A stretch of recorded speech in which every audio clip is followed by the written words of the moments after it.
The emerging ceasefire that came too late for this family, seemingly little changed from the one that's been on the table for months. From the talks in Qatar, confirmation that the main obstacles had been overcome. Questions of implementation remained to be agreed. The catalyst, the impending inauguration of President Trump. They have been involved fully in the talks, as I said, from the Biden administration and the incoming administration.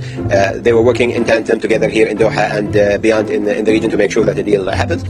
Last week, Trump threatened hell to pay if a deal weren't reached before he took office. More emerging now about the role of his Mideast envoy, Steve Witkoff, who reportedly insisted on meeting the Israeli Prime Minister during the Jewish Sabbath on Saturday, exacting concessions and heading back to the talks.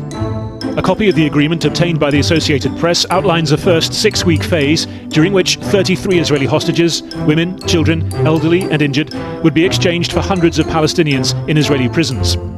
Among them, 5 Israeli female soldiers would be swapped for 250 Palestinian prisoners, 150 of them on life sentences. Palestinian civilians would be allowed to return to homes in the north if still habitable, and aid would be increased to 600 trucks a day.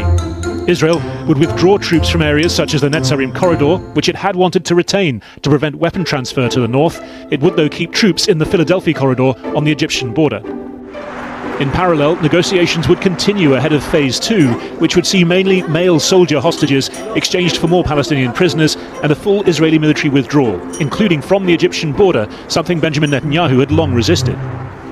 For Israeli hostage families, fresh from a meeting with the Prime Minister, the lack of full agreement on that second phase causing concern. We are demanding from Prime Minister Netanyahu, from Qatar, from President-elect Trump, to agree upon all the stages of negotiation and get all the hostages back. Israel's Prime Minister also under pressure from an Israeli right that had expected very different things of a Trump presidency. His far-right National Security Minister Itamar Ben-Gvir threatening to walk out of the coalition of what he called a deal made for Hamas. The third and final stage of that deal would see a massive reconstruction effort in Gaza. The US Secretary of State saying President Trump's team would take over work already started.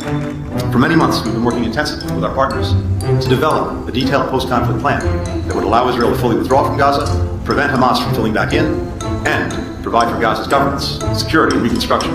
But here too there's huge uncertainty. Hamas, one party to a deal designed eventually to replace it as Gaza's governing entity. For all the skepticism about where this deal may end, one thing goes unquestioned by Israel's hostage families and Gaza's civilians alike. It must at least begin.